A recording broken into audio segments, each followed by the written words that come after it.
Jesus didn't suggest, he commanded. Let's begin with John 14:15, where Jesus says, "If you love me, keep my commandments." This is a simple, yet powerful statement. Jesus connects love with obedience. He's not asking for lip service or religious performance. He's asking for hearts that respond with action. Sometimes we treat Jesus like a consultant instead of a king. But when Jesus speaks, he speaks with authority. In the Gospels, he gives over 50 direct commands, not to control us, but to set us free and shape us into his image. Here are just a few of his commands. Love your enemies. Do not worry, forgive others. Go and make disciples. Take up your cross and follow me. These are not easy commands, but they are transforming ones.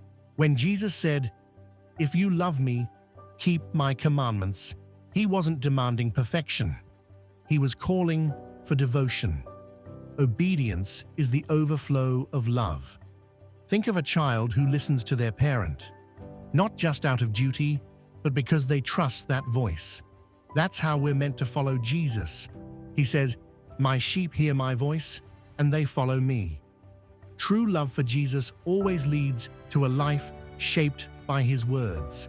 The world tells us rules are restrictive, but Jesus' commands lead to freedom. 1 John 5:3 says, "This is love for God, to keep his commands, and his commands are not burdensome." Why? Because when we walk in his ways, we walk in peace, joy, and purpose. Forgiving frees your heart. Loving your enemies breaks the chain of bitterness. Surrender brings strength. Obedience brings blessing. When asked what the greatest command was, Jesus replied in Matthew 22, "Love the Lord your God with all your heart, soul, and mind, and love your neighbor as yourself." Every other command flows from that one. Love.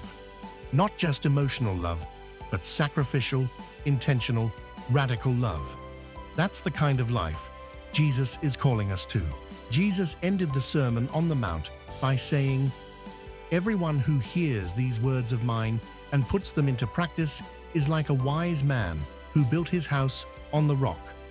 Storms will come, but if your life is built on obeying Jesus, not just knowing about him, you will stand.